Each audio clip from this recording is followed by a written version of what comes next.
Hello and welcome to another episode of Be the Love to Awaken Our Souls. Thank you again so much for tuning in this week. I'm Stacy Musial.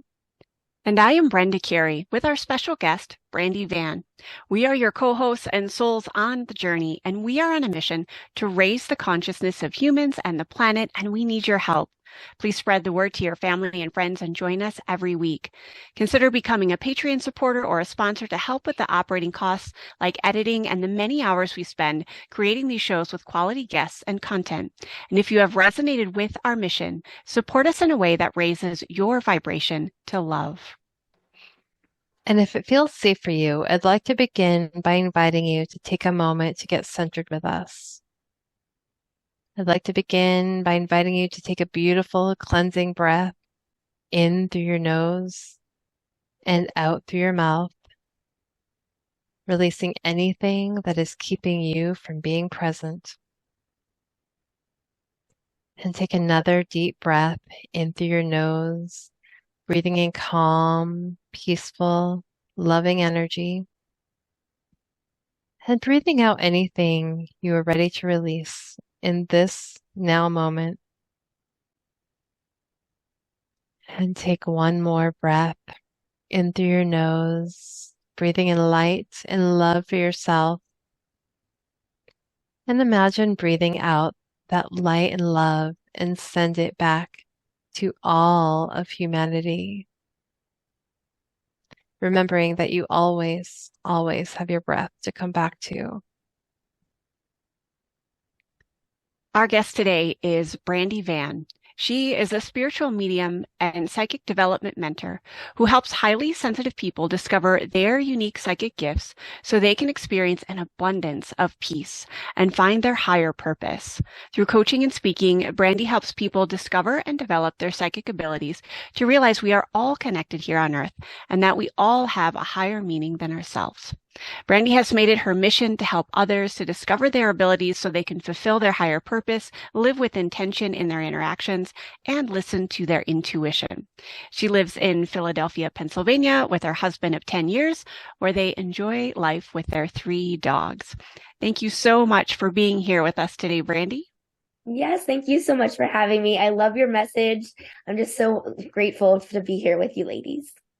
Great. Well, let's get started by telling us a little bit about your journey and what has led you down this spiritual path. Sure. So I always knew I had psychic abilities from a very young age.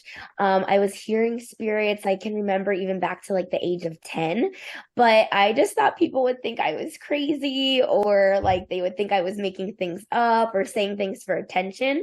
So I just tended to ignore them until I was in my 20s and I had a very profound spiritual experience where I just couldn't ignore it anymore. So my family and I were around my grandma who was passing away in her hospice bed. And as she took her last breath, I literally felt her spirit rise above the bed. And then when I looked up, it was like a star of the most amazing colors. Like, I don't even think they're like in our human life. Like, they were so bright and so magnificent. And they were pulsing in and out like a heartbeat. And in that moment, I knew, I don't know how I knew, but I just knew that she was at peace, that her angels, her spirit guides, her, other friends and family who had passed away were all there to greet her. And I knew that she wanted me to see that. And that's what really started my journey. I was just like, this is actually not something scary, not something that people should think I'm crazy for. And it was so beautiful. And that's when I really started to tap into it. But I started reading books, I was watching TV shows, listening to podcasts, and nothing was like developing it. Like they came to me whenever they wanted. I had no control over it. I didn't know who the message was for until I found a mentor. So I've been reading books up until this point and it just like wasn't doing anything. But with the mentor, I only worked with her for maybe an hour a month for 6 months. And then my abilities just skyrocketed and I became a medium. I could do mediumship readings on demand. And I did those for years, but then I look back at my journey of like, why are there no mentors? There's coaches for everything, for sports, for instruments. Like there is an A to Z process here, but like, so I created that roadmap to teach other people, because if someone was able to teach me from what they went through, I feel it's my mission to now teach other people how I was able to gain those abilities. Hmm. What a beautiful journey and what a beautiful experience you had with your grandmother and that coming into that sense of peace and knowing that that was, that she was at peace and she was okay in that process and how it just catapulted your own abilities. And I know it sounds like your journey has you questioned that all of your abilities and these experiences that you would have up until that point. And I'm just curious because I know there's so many people in the world, right, that question their own abilities, right? They question, am I intuitive? Am I psychic? And not really sure how to tap into that. And so what would you say for someone, just starting out who is questioning those abilities or even, as and could be like a two-part question, but these little star seeds coming into our world right now and their parents, right? The children, right? And how they can even support their children as they're coming in. Yeah, so it's funny you say that because I actually have an ebook.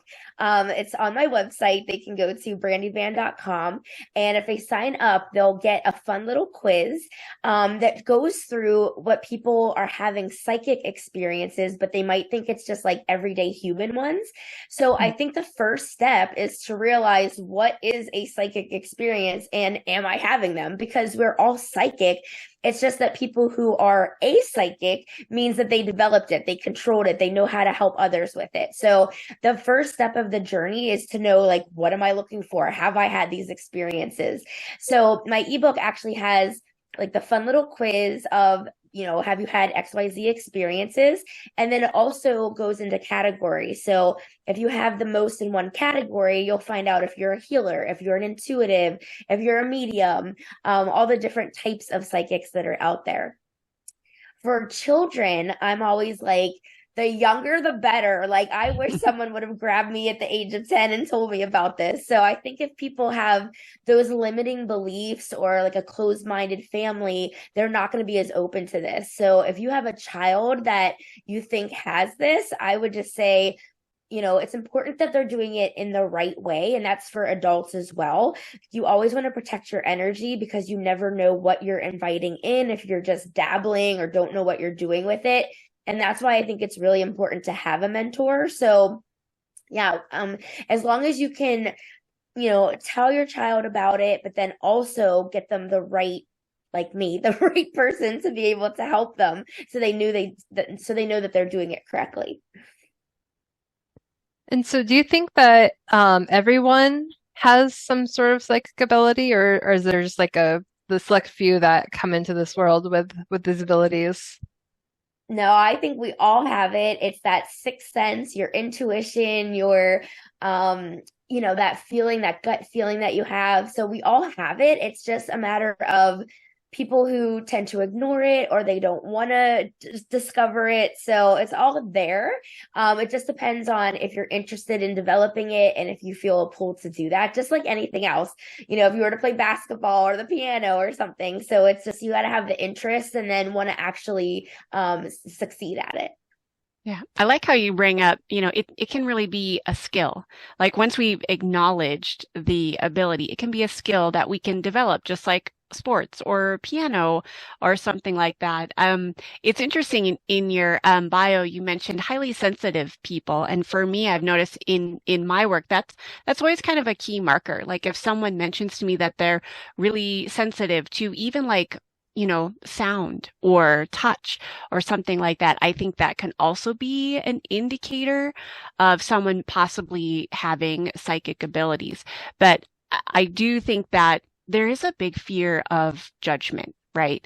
I know growing up for me, it was like, oh, you're just so sensitive, and that was not said in a very positive light. It was more of like a put down.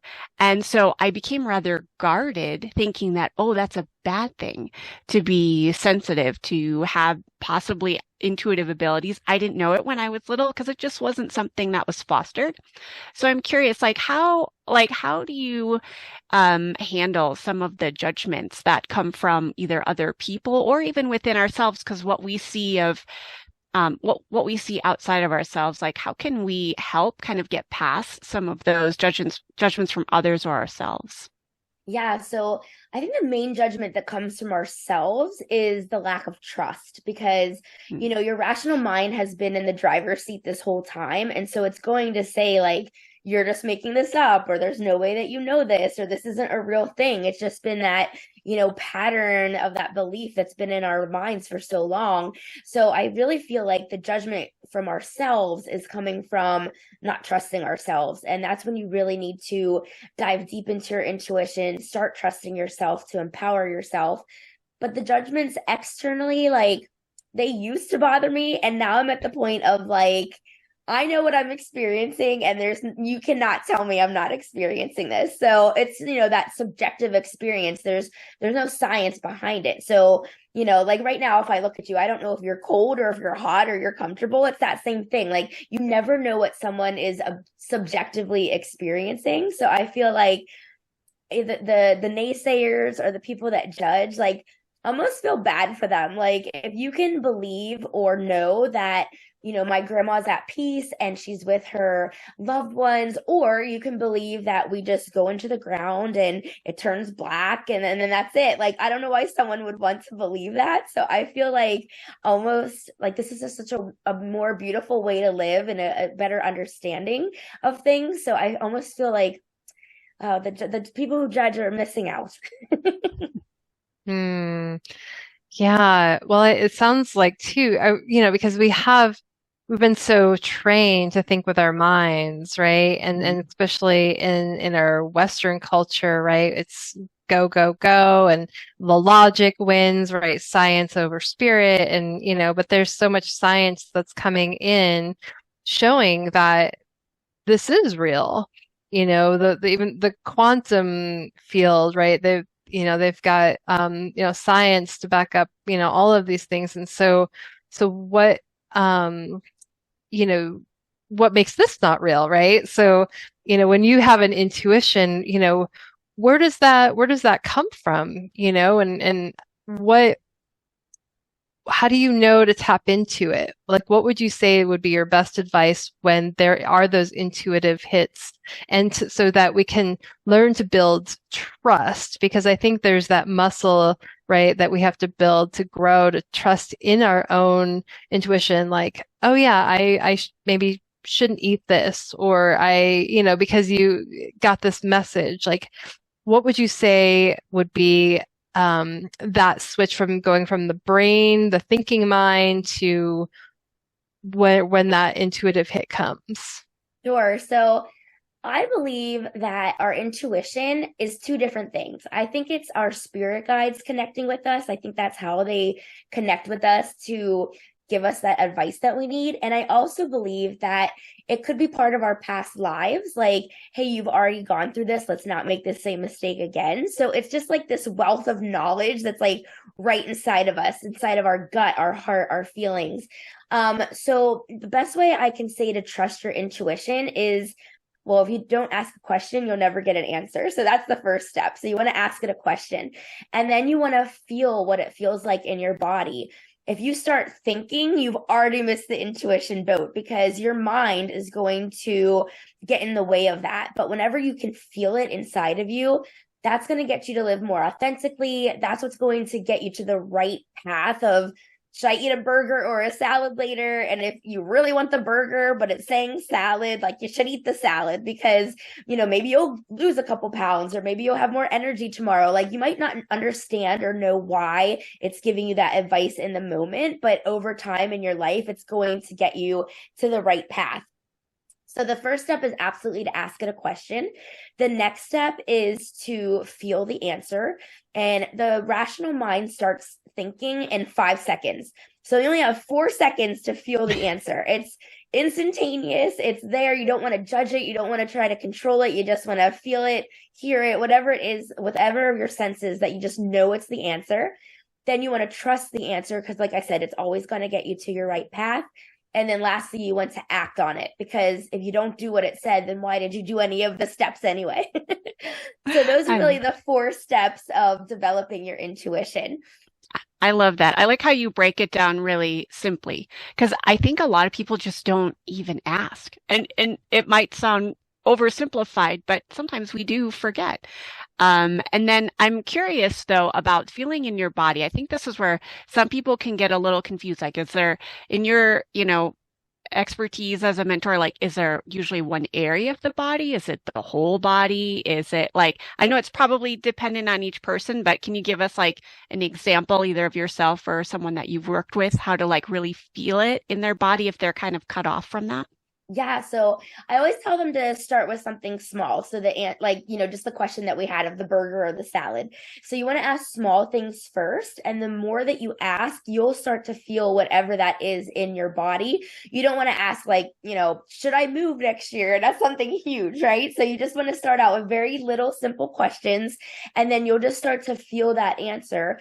And then when you do ask it a big question, some people will get anxiety from that, but now you'll be able to recognize if it's anxiety versus that feeling in your gut, because you've asked those little questions to recognize that feeling. So yeah, it's different for everyone. But you're going to ask it like a question, even like 3 questions a day, until you start to recognize what that feeling is. And you'll definitely start to recognize it, because the more you'll ask it, the more you'll feel it. So I'm really curious with a follow-up question with that. So do you think oftentimes anxiety can be mistaken for like a psychic message coming through? Do you find that to be a pattern? Yeah, so clients of mine will say, like, I asked a question, and because they don't agree with the answer, they don't want that answer, it will give them anxiety. So I'm always like, if it is that right feeling, and like I said, even if you don't understand it or know why it's the answer, or even it's strongly going against what's in your mind, you want to recognize, like, is my heart rate getting faster? Did I start breathing heavier? Like those anxiety symptoms, because then that's not your intuition. Your intuition is very calm. It's not fearful. It's not feeling, regret or resentment or anything like that. So you definitely want to have to know that knowledge between, this is how I feel calm, versus I'm getting anxiety over this answer. So yeah, it's definitely 2 different things that we want to nip in the butt. Yeah, I love that. I've noticed, when I get those answers, like even these big questions, and, my body will be overcome with this, like, just sense of calm. Like, this is the knowing, this is the right way to go. But when I don't listen to that, and maybe it takes me a while, like I know in the past where I've gone away from that, and I've kept going on the same path I was, even though I knew that was not the path. And then things kept coming out of alignment for me. Like nothing felt like it was going smoothly until I came back to what I deeply knew. So can you talk a little bit about that? Like when you're in alignment versus not in alignment? Yeah, when you're not in alignment, you get to start like that feeling of being stuck, right? Like, this is what I want, but I'm not getting there. When you're in alignment, you're just so much more at ease. You have so much less stress, less anxiety. Doors start to open for you. You just have more opportunities, so that you recognize, like, okay, I'm listening to my intuition. It's guiding me, and those doors are opening. Because how many times, like, have you been like, I knew I shouldn't have done that, right? And so that's what we're trying to avoid here. We don't want people to, hear it, but then not listen to it. So that's why you definitely want to do the advice that it says, so that you stay in alignment.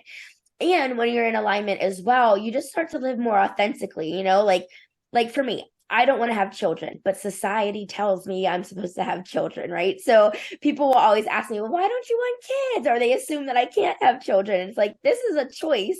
This is what my intuition is telling me, that I don't want them. I don't want that lifestyle.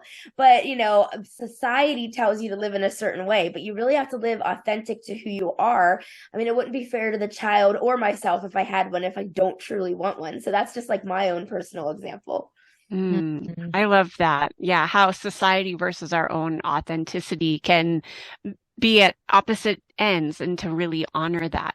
So I think this kind of leads into like our life's calling, or you mentioned like a higher purpose and how our psychic abilities can help make us more aware of what our life calling is. Is there like a process that you help people go to? Because I know so many people that, they really want to extend themselves out into the world and really live with passion. And so can you kind of help us like fill in that gap of where can our psychic abilities really help us kind of fine tune our purpose in life? Yeah, and this is where my passion is to teach people how to do that, because you'll have lifelong benefits with psychic abilities that people don't even realize. It helps you connect with your emotions. It helps you become more balanced. It just overall is just such a better way to live, in terms of, if something challenging happens and you start to trust yourself and know that you're going to be calm in any situation. It's like life can throw whatever at once at you, but if I'm strong, I'm calm, and I can handle this, what is this teaching me versus why is this happening to me? It just kind of changes your perception of thinking, I'm here for a bigger purpose. What am I here to learn? And our main thing, of course, is to help other people. So there's so many different types of psychics out there, and so many different ways to have it be a career. I feel like to help others, sure, like I do a mediumship reading and I can give healing to someone who's grieving. And now I also mentor, but there's people out there who can solve missing people crimes or find missing bodies, or there's other ones who can do pet bereavement if someone loses a pet, and they can connect that way to give that person healing. There's so many different ways that we can help each other in such a magical way of like looking at things differently and getting deeper into yourself. Because once you can start being happy internally instead of what externally tells you happiness is, that's when you're going to start being able to help others, feeling stronger about yourself, living more authentically, and it's going to lead you down that path of living that psychic life, that extra oomph. Hmm. Yeah. So what do you notice? Like when you start living authentically, you're living in alignment. I'm just wondering like how manifestations start to occur. Do you notice manifestations happening more quickly or more fluidly? Yeah, what does that look like for you? And what do you see with or maybe what is your best advice on that manifestation process? Yeah, so I feel like that word gets thrown around so much, and I think people think, oh, if I think positively, then positive things will happen, when it's actually much more than that. You need to live in that authentic you for things to start changing, because if your thoughts and your actions and behaviors aren't all in alignment, then you're not going to be able to create your own reality, because manifesting is all about creating your own reality. So if you're like stuck in this 9 to 5 job that you hate and you want to be doing XYZ instead, you're basically telling the universe, like, I'm okay with being stuck. I'm okay with being, at this job that I don't like. So even though it's scary, you might want to quit that job so that shows the universe, hey, I'm ready for this next step. So that's just an example. But yeah, manifesting is really about changing yourself to create the reality that you want. So it starts with you. And then it's that law of attraction, that what you give out comes back to you. So it's definitely creating a more positive way to live, because if you're doing something authentically, you're going to be that much more happy doing it. Does that answer your question? Yeah, yeah. I think that, is a really great point and perspective, because it is, right? We can't just think our way, right? When The Secret came out way back, in early 2000s or something, right? And so there was this message like, I'm just going to think and, manifest everything. And it's all, about material, possessions. And, but recognizing there was always that energy behind that. And like, what is the energy? If you're not in flow with your own energy, if you're not living authentically and in alignment, then that flow isn't, I mean, manifestation, I think, can still occur, but it's not manifesting in the way that is bringing you maybe the life and opportunities you're that are in alignment for you. And also, I when you are in alignment, the universe, I believe, like it, in my experience too, it starts to open up more doors, and you're kind of in this river of flow as you're moving through. And so I think that makes sense. And so absolutely, thank you.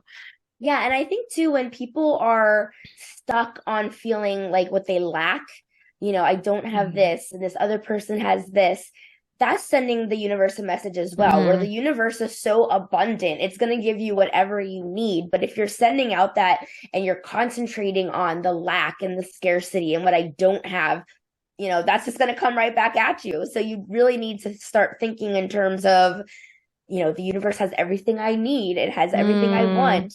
Universe, give this to me, versus like, oh, this other person has everything. And, that person that you think has everything might look at that one thing that you have, and now they look at their lives as lack because you actually have that one thing that they don't. So you just never know. It's your own perception and of looking at things.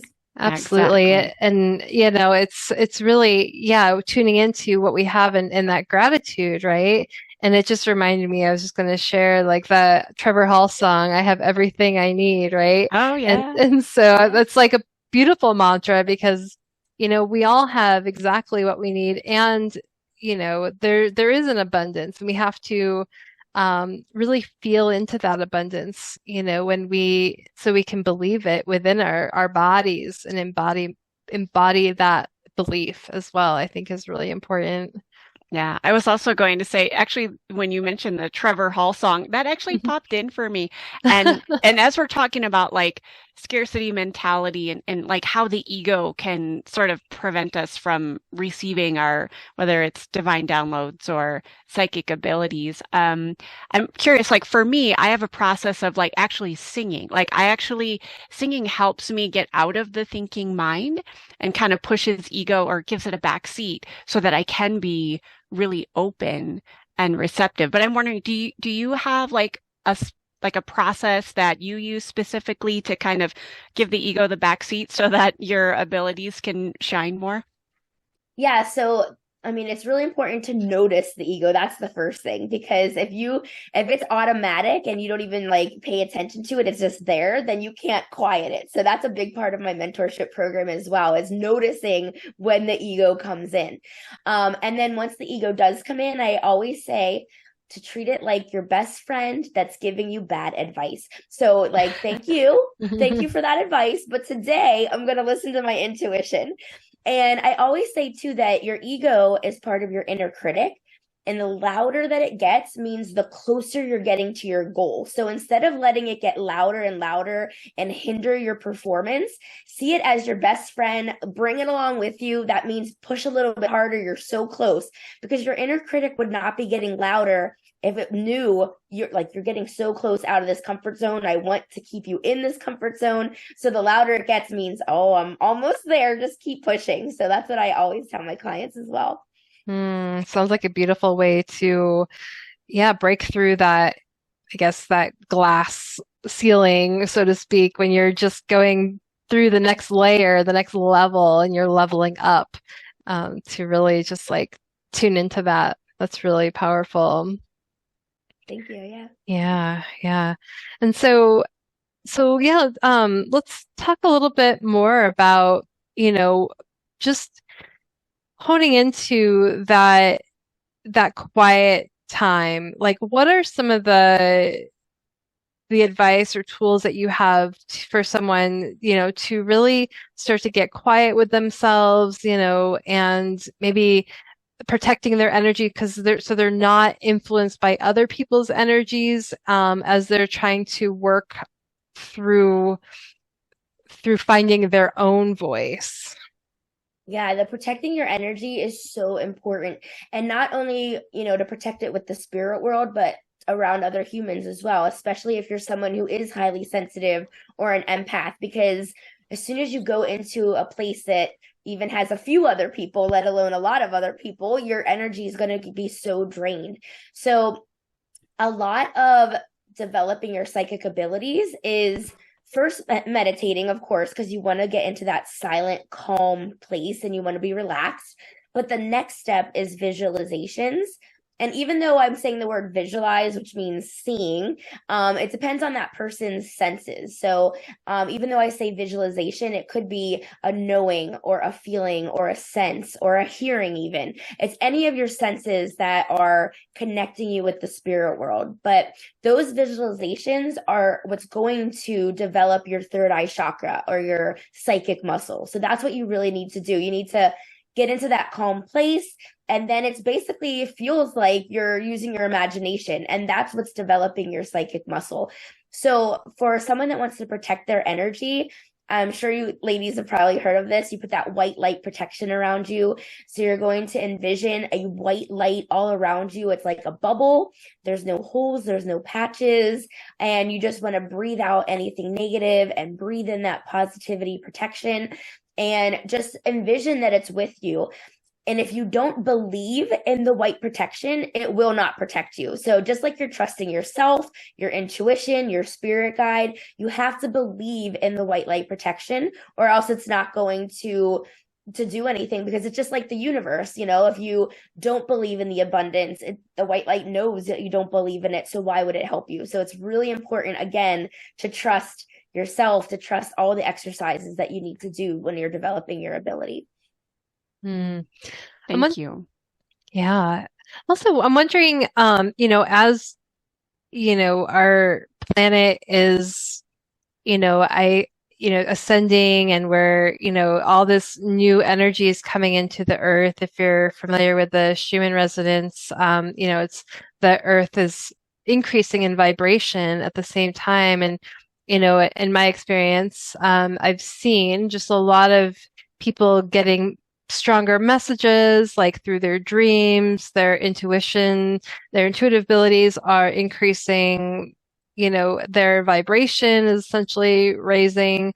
I'm wondering what you've noticed, if anything, especially in the last like several years, like how things have been really,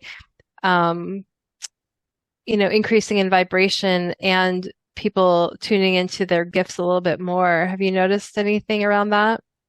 Absolutely. I think, even though how horrible COVID-19 was and the pandemic, it really gave everyone that chance to be calm. It quieted our lives. It made us not as busy. And so I feel like, did that happen so that we can raise our consciousness? Did we all need to just take a step back, and that gave us the time to do it? Because I know for myself, it was like, well, I'm furloughed, so I already have a job. I don't need to look for one. What am I going to do with these next couple months? So, I did a lot of reading and meditating and got myself way more into this. And I think a lot of people did that, because I'll ask people and they'll be like, oh, I just started this the last few years. And I'm thinking, like, what happened the last few years? The pandemic, right? So maybe it really did have a higher purpose than we all know.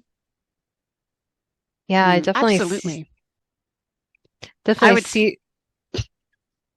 I would definitely say that, yeah, COVID brought a lot of opportunities for people to slow down and to really take that time inward, and also just to be more present with themselves. And I think that's where also gratitude comes in there as well, to be grateful for the things that they did have. And yes, there's many like furloughs and jobs that were lost.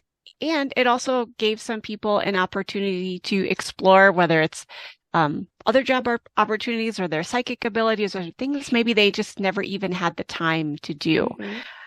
So I love that, to be able to think outside of what autopilot life sometimes goes on sometimes. And even like the way to live more authentically, because maybe it gave them that time to look at their job and be like, I don't think I'm happy with this. Let me look for something else. So again, that internal looking of like, am I happy with this? And then changing it if they needed to. So yeah. Yeah, no, absolutely, for sure. I'm I'm wondering about dreaming, like because for so many people they think that abilities can come or messages can come through their dreams. What are your thoughts on that? Oh, 100%. Yeah. So, our spirit guides can communicate with us so easily in our dreams. But if you don't remember your dream, then you're not going to remember the message. So it's a process, right? Just like your intuition, you need to remember your dream. You need to figure out the pattern of what is the dream teaching me, because our psyche, when we're asleep, our dreams are actually giving us advice for our waking life. But first, if you don't remember it, that's not going to help. And then you need to figure out the pattern of, like, you know, interpreting it and trying to figure out what advice it's giving you for your waking life. And not even just during dreaming, but actually before you go to sleep, right Hmm. when you're like heads on the pillow and you're in that half asleep, half awake state. That's called the hypnagogic state that your brain's going through. And the spirits can really communicate with us then, because everything is very quiet, you're quiet. So that's a great time to be able to connect. And then also between 1 and 4 a.m., that's when the veil is thinnest, again, because it's a very quiet, calm time. So a lot of people will be like, oh, I always wake up between 1 and 4. And I'm like, yeah, I'm not surprised at all. So, but yeah, and then there's even that one step further of lucid dreaming. And that's when you're conscious in the dream and you can tell yourself, go to another planet or fly or whatever it is, because you can control the dreamscape. So yeah, dreams are a whole nother way to communicate with spirit. It's amazing. And I do teach that in my program as well. Yeah, that's really, all those three different things, but you mentioned, and I know we could probably have a whole episode on lucid dreaming, but like um, I have a lot of clients. I'm a psychotherapist, and so I have a lot of clients that do wake up between that 1 and 4 time, right? So I'm wondering if you just speak a little bit more about that, because there's, a lot of theories around that, and so just curious, if you could just say a little bit more. Yeah, so between 1 and 4, like, I don't know why exactly. The only thing I know is that because the earth is so quiet, then everyone's sleeping, everyone's, just in a very quiet place. And so that's whenever our and you're also in a deep sleep then as well, usually, because now you're in REM sleep, and so they're really able to communicate with you at that point. Other than that, I really don't know too much about it, other than they do say the veil is thinnest because it's such a quiet time for everyone that they can easily enter our dreams. Yeah, and I know the yogis, that's their time to get up and meditate, because there's Yeah. that, the energy of yeah, talking to, I believe, the spirits and manifesting, and, really being able to be heard because of the veil is at its thinnest. Yeah, I was going to speak to that from a yogic or Ayurvedic perspective. It's called the Vata time. Mm. That Ooh. that's one of time, and I mean, they say like 2 a.m. to 6 a.m. It's, variable a little bit, but it's when the elements of ether, so like space, the cosmos, the starry night skies, and air are most present. And so spirit, that's the realm of spirit. So that's when Okay. spirit can enter in that Vata time. And I was going to piggyback that also there's Yoga Nidra, which deals with that hypnagogic. Am I saying that right? Yeah, yeah. That twilight stage. Yoga Nidra, which as a meditation teacher, I love using that style of meditation to get people into that twilight. Ooh, cool. I'm writing all this Yeah. down. Awesome. Yeah, absolutely. I would love to share that with you. Okay, I have yeah. some guided meditations that really help people get into that, like not full on sleep, although sometimes it happens. Sometimes, people do because I just figured, well, they needed to actually sleep. Yeah, But to be in that twilight phase, because it is truly restorative. that's Um, awesome. yeah. Thanks for sharing that. I also know that Wednesday, for some reason, is the best day to communicate with spirit. So I always have my clients practicing on Wednesdays. I don't know what it is about that either. Hmm. That's really interesting. Yeah, I love that. It'll bring Wednesday, a whole new meaning to Wednesday. Yes. Right? It's no longer hump day. It's communicate with your spirit day. I love that. So, Brandi, I'm wondering if you can tell us your macro vision. Like, how do you see your work in the world as living in your purpose and your authenticity? How do you see it as supporting the world in changing the future of this planet?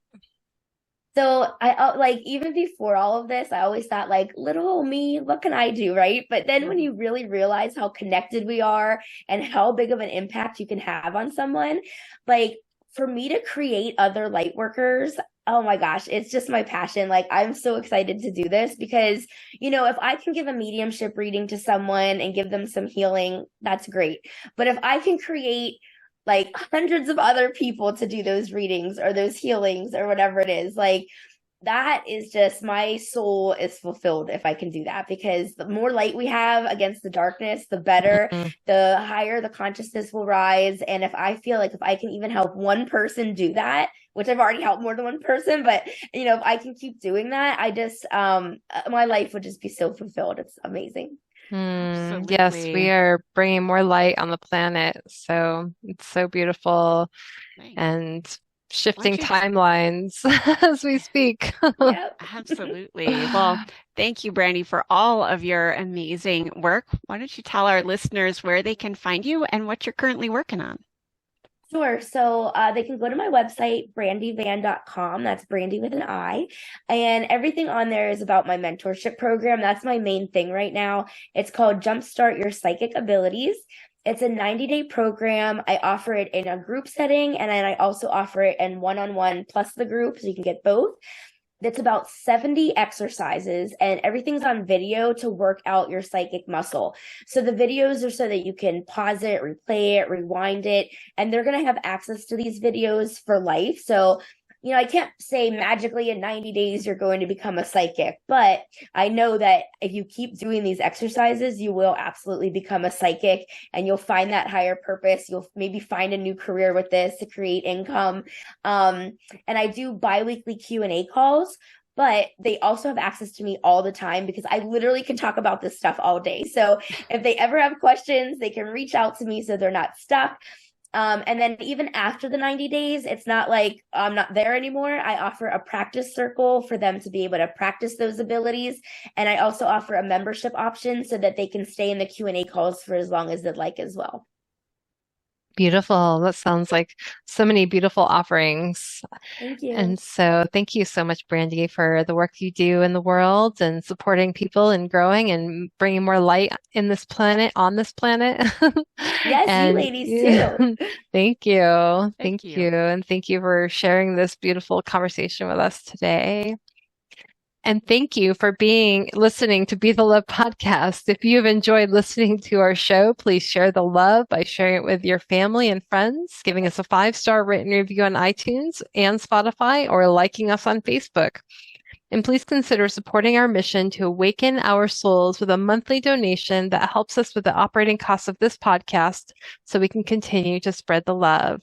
To contribute, visit our Patreon website at patreon.com/Be the Love podcast. And stay tuned for more episodes being released on Mondays at 5:55 a.m. Mountain Time.